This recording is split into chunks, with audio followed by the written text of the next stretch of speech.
পালং পনির রেসিপি আপনার বাড়িতে হয়তোবা অনেকবারই ট্রাই করেছেন, কিন্তু রেস্টুরেন্ট স্টাইলে হচ্ছে না। আর কীভাবে বাড়িতে থাকা খুব কম উপকরণ দিয়ে রেস্টুরেন্ট স্টাইলে পালক পনির বানাতে পারবেন, আজকে সেটাই আমি দেখাবো। বাই দ্য ওয়ে, আমি Nilima. Welcome to Nilima's kitchenette. আজকে আমি বানাবো পালং পনির। প্রথমেই আমি পনিরগুলো ছোটো ছোটো কিউব করে কেটে নিয়েছি, আর এরপর আমি চুলার মধ্যে দিয়ে দিয়েছি ফুটন্ত গরম পানি। এর মধ্যে আমি দিয়ে দিলাম প্রথমে হাফ চা চামচ পরিমাণ বেকিং সোডা আর পরিমাণ মতো লবণ। এখন আমি দিয়ে দিব আগে থাকতে ধুয়ে রাখা পালং শাকগুলো। আর পালং শাক খুব বেশি ব্রাঞ্চ করার দরকার নেই, 2 থেকে আড়াই মিনিট ব্রাঞ্চ করে এখন দিয়ে দিব ঠান্ডা পানির মধ্যে। আর ঠান্ডা পানি যদি আইসিং ওয়াটার হয় খুবই ভালো হয়। এর মধ্যে শাকগুলো আমি চুবিয়ে রাখবো 3-4 মিনিটের মতো। এরপর পানিগুলো সব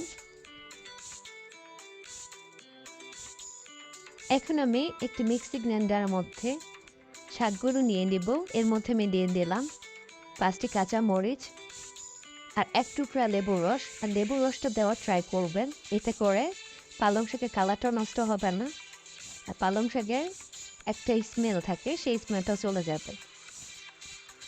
এরপর আমি প্যানের মধ্যে দিয়ে দিলাম 1 চা চামচ পরিমাণ ঘি, 4 টেবিল চামচ পরিমাণ সাদা তেল।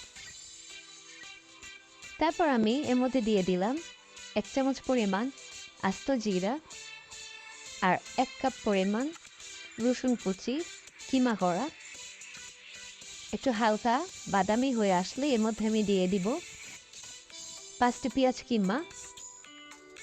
আর পেঁয়াজগুলো হালকা করে একটু ভাজতে হবে, খুব বেশি ভাজা যাবে না, যাতে পুরোপুরি ব্রাউন কালার না হয়ে আসে। এরপর আমি দিয়ে দিব পরিমাণ মতো লবণ, হাফ চামচ পরিমাণ হলুদের গুঁড়া, হাফ চা চামচ পরিমাণ ধনিয়া গুঁড়া, হাফ চা চামচ পরিমাণ জিরা গুঁড়া। এরপর হালকা করে একটু নাড়তে হবে। আর গ্যাসের ফ্লেম থাকবে মিডিয়াম টু লো, যাতে কড়া মশলাগুলো পড়ে না যায়। আমি কোনো পানি অ্যাড করবো না। এরপর আমি দিয়ে দিলাম 2টি টমেটো কুচি কিমা করা। টমেটোগুলো যখন হালকা নরম হয়ে আসবে আমি দিয়ে দিয়েছি পেস্তা বাদাম বাটা 1 চামচ পরিমাণ। এরপর হালকা করে মশলাগুলো কষিয়ে আসলে আমি দিয়ে দিব পালং শাকগুলো আমি ব্লেন্ড করে নিয়েছিলাম, সেই পেস্টটি। এরপর গ্যাসের ফ্লেম থাকবে মিডিয়াম টু লো, যাতে করে শাকগুলো শুকিয়ে না আসে। যখন তেলগুলো উঠে আসবে শাকের, ওই টাইমে আমি দিয়ে দিব আগে থাকতে কেটে রাখা পনিরগুলো। এখন আমি চুলার ফ্লেমটা মিডিয়াম টু হাই করে দিব,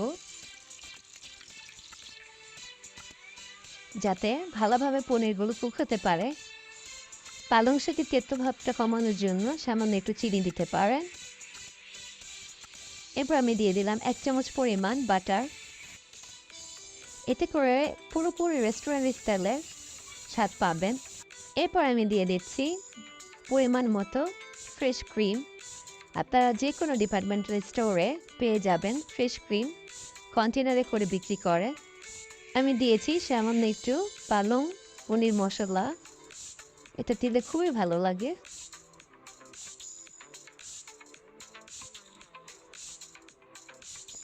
মাঝে মাঝে নেড়ে দিতে হবে যাতে নিচে লেগে না যায়। দেখেন হয়ে গেল ঝটপট ঝামেলা ছাড়াই পালং পনির। আপনাদের কার কেমন লাগলো ভিডিওটি আমাকে জানাবেন। সবাই ভালো থাকুন, সুস্থ থাকুন, নীলিমাস কিচেনের সঙ্গে থাকুন। আল্লাহ হাফেজ।